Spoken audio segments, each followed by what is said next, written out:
Welcome to the Plant-Centered and Thriving Podcast. I'm your host, Ashley Kitchens. Welcome back to the podcast. My name is Ashley, and today I have a very special guest with me, Dr. Will Bulsiewicz. You may know him as Dr. B or the Gut Health MD on Instagram.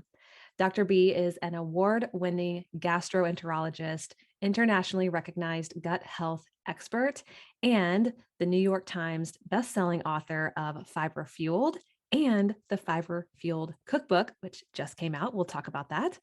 He sits on the Scientific Advisory Board and is the U.S. Medical Director of ZOE.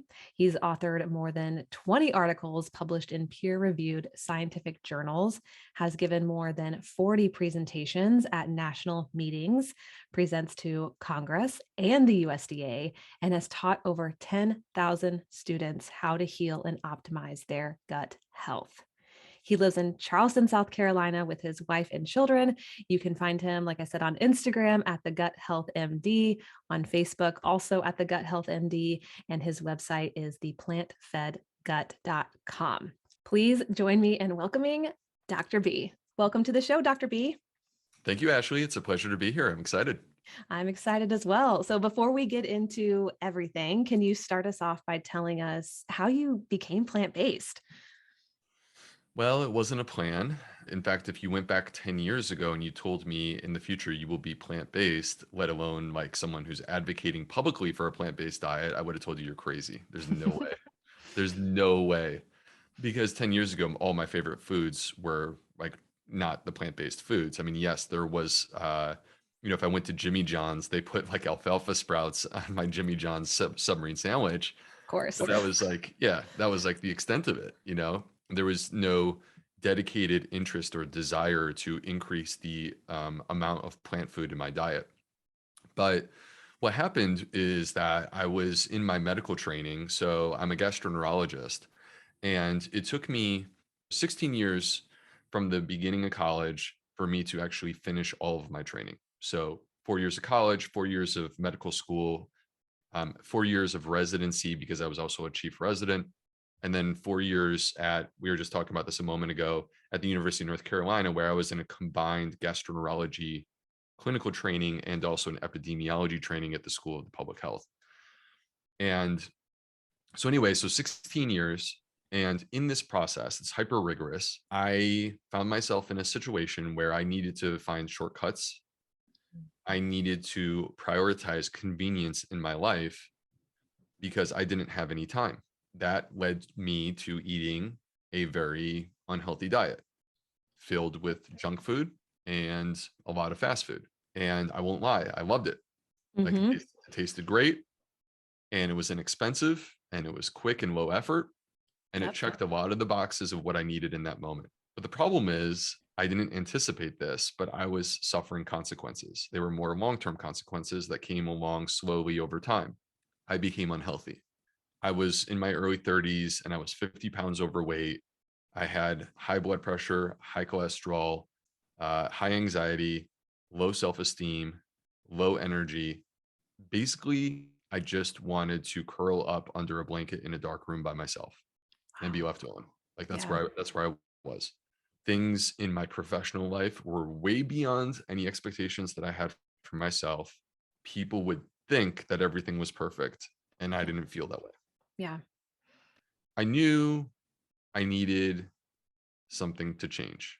But even though I was at that point already board certified as an internal medicine doctor, and I was in this prestigious gastroenterology training program, I knew that actually what I had been taught wasn't going to fix my own issue. Yeah. So I started searching for an alternative choice, and I was trying to avoid having to change my diet because I enjoyed the food I was eating. Of course. Yes. So I tried exercising my way out of this hole. And the problem is that I could grow stronger or faster, but I could not actually fix these health issues with exercise alone. And then I was, so you have spent some time at the University of North Carolina, so you're going to know where I'm talking about here. I was on a first date with this woman who, crazy enough, 10 years later, she is now my wife. And we just had our third child less than 3 weeks ago. Oh, congratulations. Thank you. Yeah. So, yeah, so we have 3 children together. But like in this moment, you would have never known that this was going to happen. We were just on a first date and getting to know one another. And we were in Carborough, North Carolina. So it's like just down the street from Chapel Hill. And the restaurant is called Acme. Yep. And you know exactly what I'm talking about. Mm-hmm. And this is pork country. And so like I'm getting the pork chop and I look over and this person is ordering, like, it's not even on the menu. She just says to the waiter, "Can you put some black-eyed peas and some collards and some mashed potatoes onto a plate, make it look nice?" And so the waiter obliges her and she cleans her plate and she raves about how delicious it was. And she looked amazing. Mm-hmm. She looked like health was an effortless thing for her. Mm.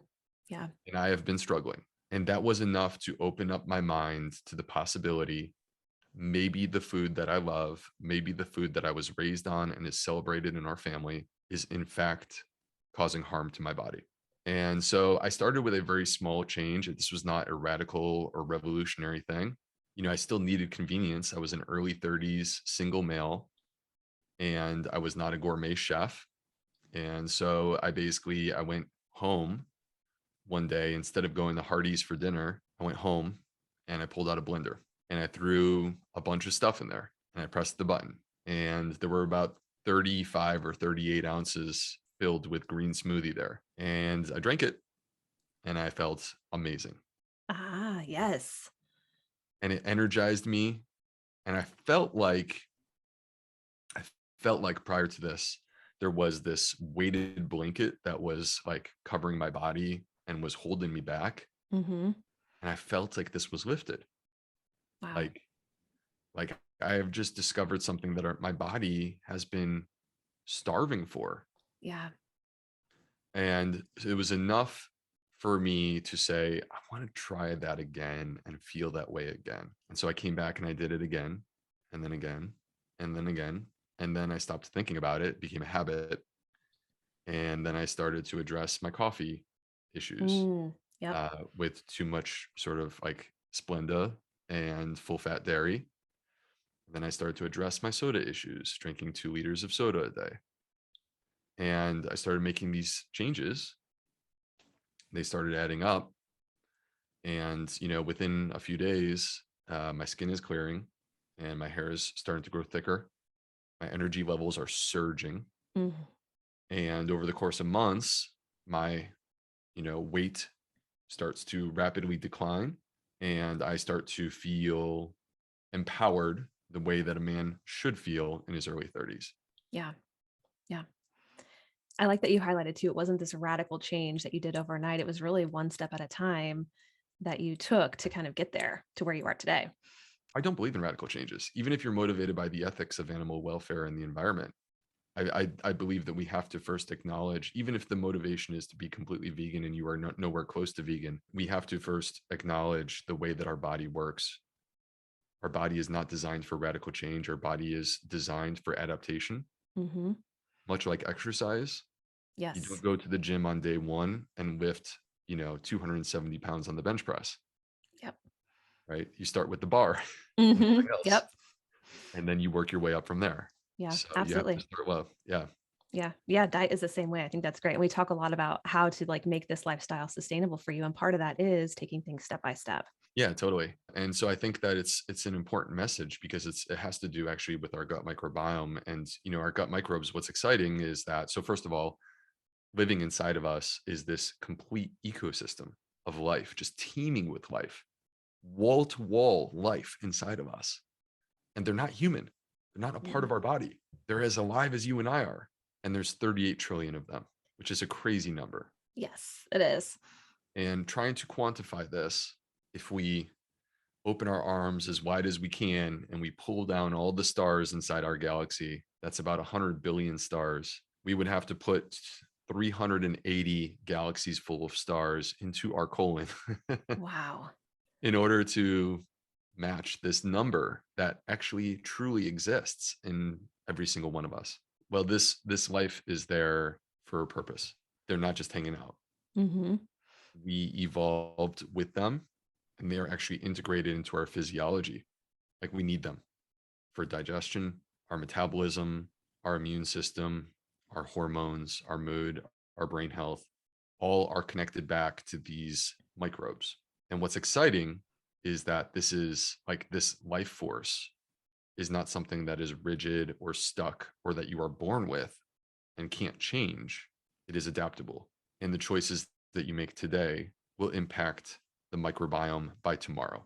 I like that. I like the word adaptable too. So what do you mean by that? How can we make changes? Because most of us were raised similar to what you were talking about on the standard American diet. That's a big part of how we were raised. And so how can we make these adaptations? So before I even talk about the microbiome, let me sort of broaden and zoom this out a little bit. And let's talk about the human body and how amazingly adaptable we are. And we just accept things as if they're just the way that they are without even celebrating how insane nature is. Mm. No human in history has jumped out of bed and run 26.2 miles without first preparing to do 26.2 miles, a marathon. But we are capable of doing this. And there's a process that we go through in order to build up to 26.2 miles. And that process allows our body to adapt to what we are doing. And if you think about like the different critical pieces, this is not just your muscles. This is your heart. And your heart, believe it or not, changes when you become a runner. It actually increases the volume of the chambers and it gets more efficient with the squeeze. So you can have less beats and more blood flow because you are a runner. This is why people who are runners have a low heart rate. Your lungs change. They can fill with more air. You have more blood vessels running through them to allow gas exchange to take place. These parts of our body that we think a heart is a heart, lungs are lungs. No, they are changing during our life in response to the choices that we are making. And guess what? Your gut microbes change in response to exercise too. It's fascinating to ponder how adaptable we are. And you wouldn't run a marathon without training for it. You shouldn't try to make a radical change to your diet without training for it. Mm. Much like preparing for a marathon, there is a process that you put your gut microbes through where you build up to a moment and you allow them to adapt with you. It is a series of, much like training for a marathon, it is a series of challenges. You start with small challenges and eventually you are doing bigger challenges, but you're prepared for those bigger challenges. You've built up to that moment. And as you challenge, your gut catches up. Each time you make a small change, you wait a couple days, your gut microbes will catch up to that small change. And then you re-challenge on a higher level. And by stepping up over time, you are actually allowing your body and these microbes to adapt with you, and you are allowing them to grow stronger and become more capable. They become designed for what you're asking them to do, and you are enhancing their functionality so that they become capable of doing things that you didn't think they were able to do. Mm. And so, you may think you're not capable of running a marathon, but you are. If you work through the right process, you can get there. You might think that you're not capable of eating legumes or whole grains or, insert whatever food it is that's causing trouble for you, but you are. You Mm. just have to work through the proper process to allow your body to prepare for that. What does that kind of look like? Like, how can we start making these adaptations to build a stronger gut so that for someone who's saying, yeah, I can't tolerate beans or I struggle with tolerating these types of foods, how does that look? It's actually fairly simple. It goes back to a Beastie Boys song from the 1980s, and it's called Low and Slow. Nice. Yep. Low and slow is the tempo. Low and slow is the tempo. And you start to hear this, okay? Because when you start low, similar to exercise, Mm. you are not challenging your body too hard. So you start by first identifying what food you want to reintroduce or what food you struggle with and you want to fix this food intolerance. And let's pretend it's legumes. You start low. Low is not the 5-bean chili. Low might literally be like 1 to 3 chickpeas, and that's okay Yeah. because you have to meet your gut where it is right now. Mm. Meet it there by starting low and then go slow. So you start to gradually increase and ramp up your consumption of these foods. And over the time, your body will adapt to this.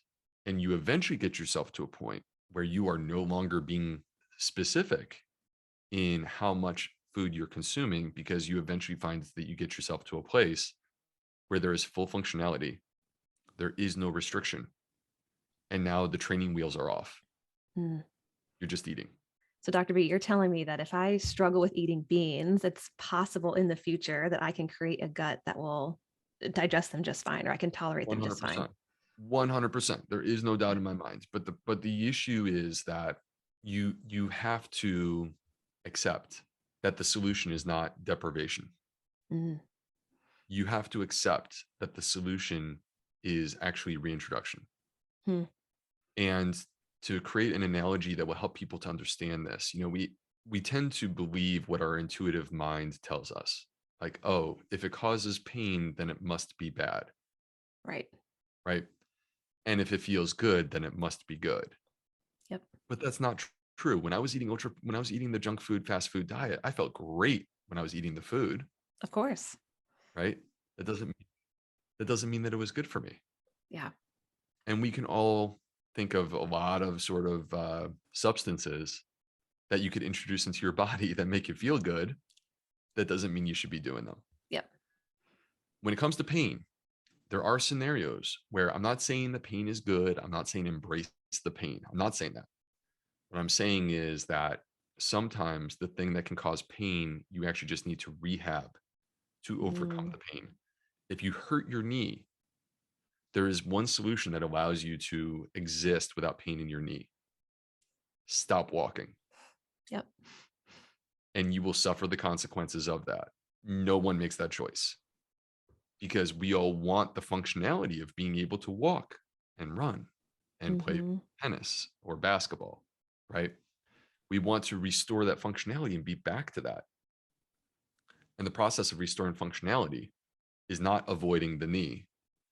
It is working through what's happening with your knee to rebuild it, to make it stronger, to restore that functionality. You do this with a physical therapist. They help and guide you, and you end up in a place where there is no pain and it's fully functional. When you suffer consequences from legumes, the solution is not to avoid the legumes. That's like stopping walking. The solution is to have an approach guided by, like, I could be your physical therapist, or you could work with a registered dietitian. But you work through a process of basically challenging your gut with legumes, slowly, incrementally, not in a way that causes pain, but instead in a way that's below the level that causes pain. And in doing this, you basically are able to restore functionality, and then the training wheels come off, and then you can consume, and the food that was your enemy is now your friend. Mm. Which is really encouraging, because I feel like low FODMAP, is pretty popular. So is gluten-free for people who don't necessarily need to go gluten-free. And then also there's all these tests that you can take online that show you what you're sensitive to, so that you should eliminate, 20, 30 plus foods from your diet. But you're saying our gut is adaptable. We can rehab our gut so that these 20 plus foods that we're eliminating don't need to be eliminated. Yes, and I want to comment on those real quick. Uh, so research studies that have looked at a low FODMAP diet where people stay low FODMAP, or a gluten-free diet where people stay gluten-free, or a paleo diet where people eliminate legumes Mm. and whole grains. In all cases, what we see is that the gut microbiome becomes less healthy. And in my clinical experience, if you derive a benefit from a symptom perspective, like if you say, oh, my gas and bloating are better, it's a temporary improvement. And then actually the hole ends up growing deeper, Wow. because your gut microbiome becomes less healthy. So now new food intolerances start showing up. It is a spiral into something that you don't want to get into, when in fact we could be building up towards something that's better. And the low FODMAP diet, by the way, was never meant to be implemented the way that it is being implemented on the internet. It's Yeah. a misinterpretation by people who don't actually understand the development of the low FODMAP diet, which was at Monash University in Australia. And the diet was always meant to be temporary elimination, temporary restriction, and subsequent reintroduction and escalation. So the way that I am teaching is the way that Monash University intended the low FODMAP diet to be, because it allows you to bring these foods back on board. Why would you bring these foods back on board? You bring them back on board because these are prebiotic foods. They feed and nourish your gut microbiome. And the last thing I want to add real quick, Ashley, these tests, they are widely available. You can actually do Yeah. them at home, right? Blood tests, poop tests, hair tests, saliva tests. Like, I don't even know what other bodily thing they're going to come up with. But I have not come across a study that has validated these tests. Mm. Now, if you find one, if you're listening to this and you have a study that you believe validates food intolerance testing, send it to me. I would love to talk about it. And if I'm wrong, I will publicly talk about that and I will share, because I'm about evolving with the science, but I have not seen science that backs them up. And here's what I've seen in my clinic. I have seen people who do a test and they on the other side, they've spent $600 and they are tremendously confused. Yeah. And they don't know what to do because the test says that they have a food intolerance. And they go, Dr. B, when I eat that food, I feel fine. Okay, if you eat that food and you feel fine, you do not have a food intolerance. By definition, a food intolerance is the manifestation of symptoms that come from food. Flip side, there are things on the food intolerance test that were not positive. And they say, but Dr. B, when I eat and I consume garlic, like it hurts. I have pain. The test says that I should be eating garlic. Yeah, that would be a false negative. Once again, these tests are not accurate. You know what's accurate? Quite simply, the process that you and I are discussing right now, which is being systematic and knowing how to remove a food, see how you feel, and reintroduce the food. And by basically doing it in that way, you can determine whether or not you have a food intolerance. And then once you know what foods you're intolerant of, you can go through a process of healing the gut and bringing them back on board like we're talking about. Yeah. And I'm sure you see this a lot, even with fad diets as well. People who chase fad diets or who have a history of dieting for large part of their lives, changes in the gut microbiome as they do that as well. It sounds like a kind of a similar situation. Yeah. So if you think about a fad diet, let's pretend it's January 1st and like you're doing a cannonball into this brand new diet that's super popular among your friends or the people that you work with. All right. So this is a radical change. And your body is not designed for radical changes.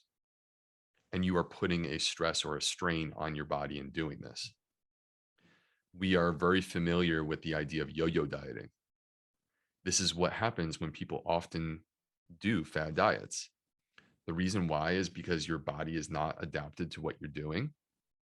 You may actually lose some weight in the process of doing this, but the problem is that you have not created healthy habits and it's not sustainable. Mm. Yeah.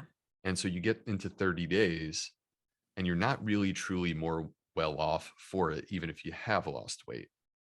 But then the problem is your 30-day thing is over and you go back to eating the way that you used to eat and your weight skyrockets. And you actually, believe it or not, are less healthy. Even if you end up at the exact same weight that you started at on January 1st, you actually end up less healthy than when you started. Mm. Because when you lost weight, you lost not just fat, you also lost muscle mass. And when you gained it back, you did not gain back your muscle mass. And so I'm a believer in small, simple, common sense, sustainable choices performed on repeat. Mm. I think that the one health hack that truly exists, like I'm not a big believer in health hacks. I think that they're kind of a mirage, Mm-hmm. but the one health hack that does truly exist is the idea of healthy habits. Because if you can sustain something to the point of turning it into a habit, then you have something that will pay dividends for your body without you even thinking about it. Yeah. That's empowering. Yeah. Yeah. It really is. Yes. So with that too, Dr. B, I wanted to ask you, how does our gut influence our cravings? Because similar to what you were talking about before, is like when we're eating the standard American diet, I mean, the foods taste good and that's kind of what we crave. But how does our gut affect our cravings and our taste buds? Well, we believe that the gut does affect cravings and taste buds. There's still room for additional study in this arena. We're kind of just getting started. But like, as an example, I would imagine that some of the listeners absolutely love chocolate and Of crave it. course. Hmm. And there are some listeners that are probably like right now, they're saying, I like it, but I could leave it too. I don't really care that much. Okay. They have actually discovered that among people who crave chocolate, there is this metabolite that is present that explains, like, oh man, like you want this chocolate because there is this metabolite or this thing in the blood that is present. And where does that come from? And the answer is your microbiome. Mm. Your microbiome is actually sending a signal, which is basically motivating you to gravitate towards this food. Now, this is one specific example of how we can develop cravings towards specific foods. But I think that it's likely that there's a process that exists for many foods where the gut microbiome is involved in creating our cravings. And I will just say that I think the just sort of general anecdotal experience of most people who change their diet to a plant-based diet is that they will agree and discover that the foods that you once loved and craved, it takes a little bit of time, like Yeah. 4 to 8 weeks, but you actually stop craving those foods. Mm. You may feel that you're addicted to whatever it may be, sugar or red meat. And you actually, when you emerge on the other side of this, that addiction is gone. Those cravings are gone. And instead, you start to develop cravings for foods that you never thought you could actually be obsessed with. Yes. And so, like, this, part of how I knew this is that I would go, for example, on whether it be vacation or a business trip, but you're away from your usual routines for a couple days and you're coming back on the plane. And what are you thinking about on that plane, that return flight home? You're going to go hop in your car. Where are you going? Where are you going to go for dinner? And for me, back in the day, it would be like, okay, I'm getting a ribeye steak and a glass of red wine. And now it's like, okay, I can't wait to go to that salad shop with a kombucha. It's going to be Hmm. awesome. Yes. Yeah. So over time, your taste buds change. And it does. I think that's a good point too. It takes a little bit, especially when you're transitioning to plant-based, which a lot of people listening here are, that it takes some time to maybe get through some of those cravings that you once had. Yeah, totally. It takes time. And, I think that it's important, like, we've been generally talking about this, but it's important to acknowledge that this is a process. Yeah.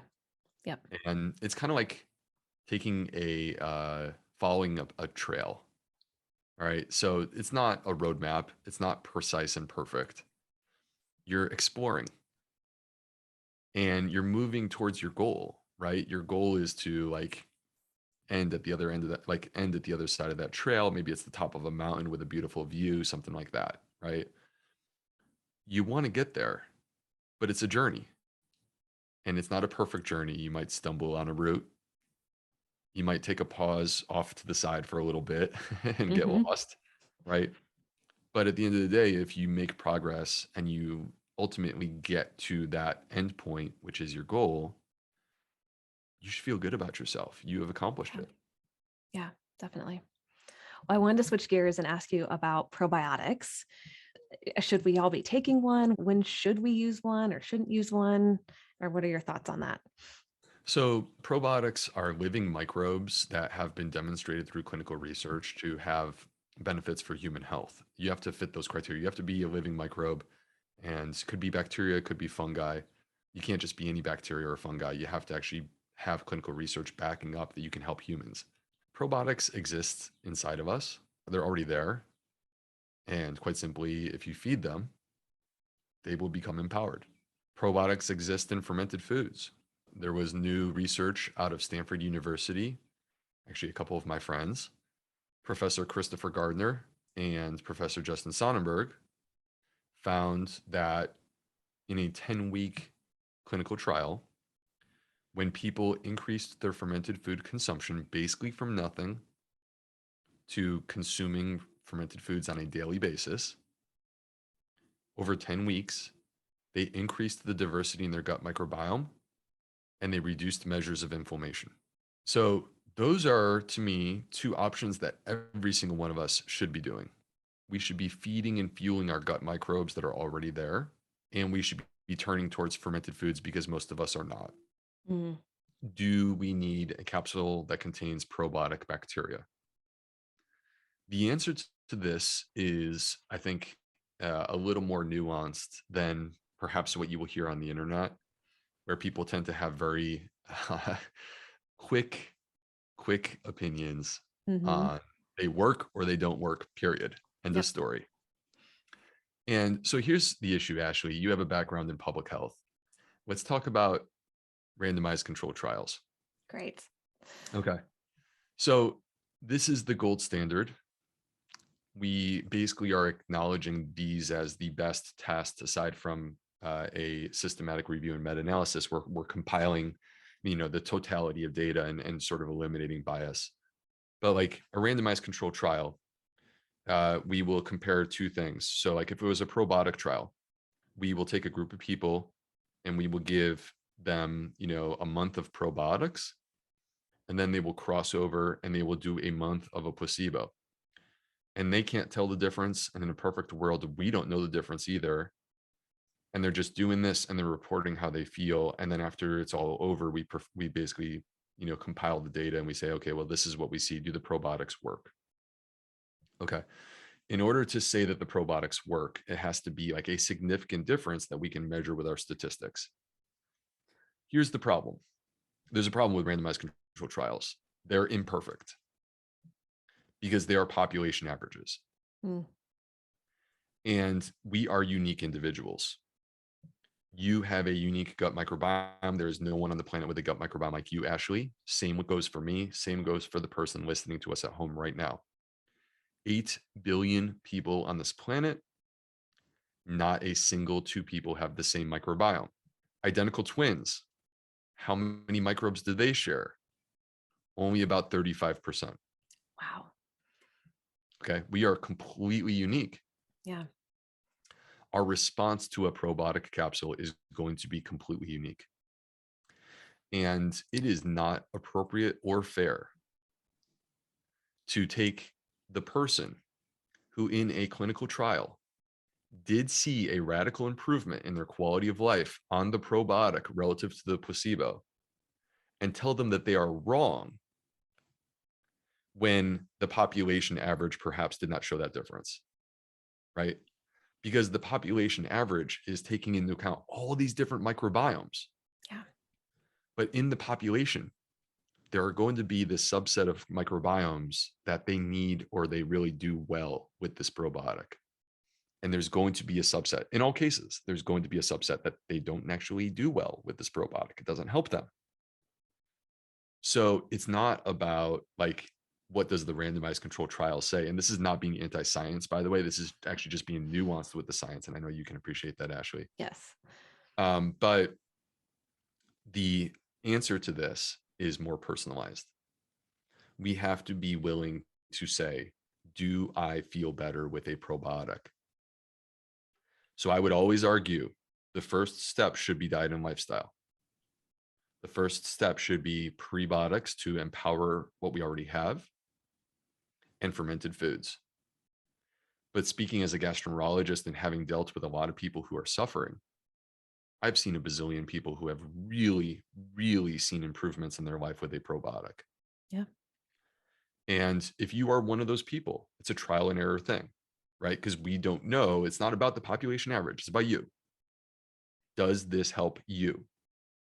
And if you introduce the probiotic and it benefits you, as long as you're comfortable with the cost, I support that. And on the flip side, if you introduce the probiotic, it doesn't matter what the clinical trial says. Clinical trial could say, this is great, but you introduce it and you see no benefit, stop spending your money immediately. Perfect. That's good to know. Yep. I like that. So Dr. B, I'm curious if you could summarize just a few pillars of how to create a healthy gut or some things that you've mentioned in your book, which we'll talk about here at the end too. Okay. Number one, I've already mentioned fermented foods. Yep. That's the first pillar. Number two, recognize the power that exists in dietary fiber. If I walk out in the street, 19 out of 20 people in the United States are completely inadequate in their fiber consumption. And they're asking, where do I get my protein from? And they're way over the top in terms of the amount of protein that their body needs, but they are wildly inadequate in their fiber. They need to start asking, where am I going to get my fiber from?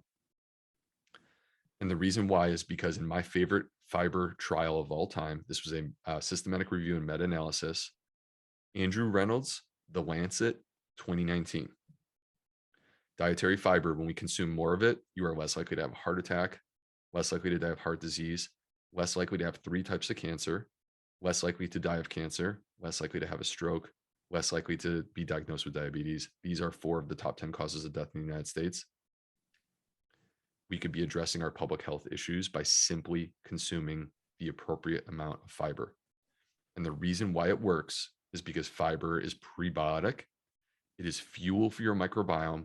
And when it contacts your microbes, they produce short chain fatty acids, which are the most healing, most anti-inflammatory compounds I've ever come across in my 20 years of study in medicine. We need fiber. That's number 2. And I'm assuming you're not talking about like a fiber bar or like a powder fiber. So there can be benefit to prebiotic fiber supplements, but it should never be that we're trying to supplement our way out of a bad diet. It should be that we are changing our diet to include more dietary fiber, and there may still be a role for some prebiotic fiber supplements. Okay. Number 3, it's not just grams of fiber, as you just mentioned, Ashley. It's not just grams of fiber. It's varieties of plants. Every single plant has fiber. You don't have to ask me where the fiber is. It's in the plants. It's easy. Every single plant has fiber, and every single plant is going to feed specific families of microbes. It's hard to imagine because they're invisible to our naked eye, but they're alive, and they're much like us. They are picky eaters. So they don't all like kale. We need variety because when we eat a variety of plants, we are feeding all of them. So perhaps the most important of the 4 pillars, focus on variety in your diet. This is applicable to everyone. I don't care what diet you eat. It could be any diet. I'm glad you're here. And eat more variety in your diet. Abundance, not restriction. I should just add real quick, this is not just, by the way, a Dr. B-ism or idea. This is actually clinically validated. The largest study to date combining diet and lifestyle with the health of our gut microbiome found that the single most powerful predictor of a healthy gut microbiome was the variety, the diversity of plants in our diet. In that study, the healthiest people were eating at least 30 varieties of plants per week. Okay, 30 per week. That's good to know. 30 per week. Yep. All right. And then number 4, I think it's worth saying this. It's so easy for me, and I'm very guilty of this, and I've just proven it based upon our show so far to date. It's so easy for me to just focus on nutrition the whole time and pretend that the only thing that matters is the food that goes in your mouth. But you can heal your gut without lifting a fork. Lifestyle. Don't lose sight of the importance of well-rested sleep and movement, like staying physically active. This is not just an in the gym thing. Taking a walk in your neighborhood is amazingly good for you. And stress, reducing stress, dealing with things that are unsettled in our life, and circadian rhythm. So it's kind of sleep, but it's kind of not. Because the thing is, you could get 8 hours of sleep, but playing on your tablet or phone or laptop or in front of your television from 8 o'clock until 11 o'clock at night is disrupting your sleep hormones. And you may sleep for 8 hours, but it is not well rested 8 hours of sleep. So it's important for us to be cautious about like engaging with technology late in the evening. It's a better time for us to be unwinding and reading a book. Yeah. Reading a book like Fiber Fueled, perhaps. Like Fiber Fueled or my new book, the Fiberfields Cookbook. Yes, which when this airs, it'll be out and you'll definitely have to check it out because it looks amazing. Dr. B showing it right now on the screen. Yes, super exciting. And what's cool is that I try to be, I try not to be too promotional about my book in the middle of the show, but like most of the show, if you've enjoyed the show, we have touched the tip of the iceberg of what you're going to find in my new book, the Fiberfields Cookbook, because the book is more than a cookbook. It does contain 125 recipes. It's full color photography. I think you guys will love the photography. It's beautiful, but it goes beyond just this. Actually, the recipes don't start until the back end of chapter 4. Nice. There are 11 chapters, and I teach an entire methodology. Everything that we've talked about, restrict, observe, work it in, that's actually in the book. Low and slow is the tempo. That's called training your gut. That's a chapter in the book. One thing that we haven't really talked about in great detail is like, how do you find the root cause of your problem? I have a letter for that. Genesis. What's the root cause of your problem? And what I've built is something called the growth strategy. Genesis, restrict, observe, work it back in, train your gut. And then like literally 2 minutes ago, we talked about stress and exercise and, blue light, and that's holistic healing. Yeah. So this is the growth strategy, GROWTH. This is how you actually train your gut, optimize your gut, overcome food intolerances. That's what I'm teaching in this book. It's all new. Oh, it's exciting. So definitely go out and check out the Fiber Fueled Cookbook. And if you haven't read Fiber Fueled yet, also pick that up while you're out as well, because it is an incredible book as well. And like you said, what we talked about is just the tip of the iceberg to the content that you have in these books. Yeah, and I have so much more, to be honest with you. I got a lot to say, and I feel like my position, Ashley, this was not the plan. This is just where I woke up one day, found myself. Yep. But I feel like my position is that I feel like our healthcare system has this problem where you go to your doctor, they don't teach you, they don't listen to you, they don't talk to you about nutrition.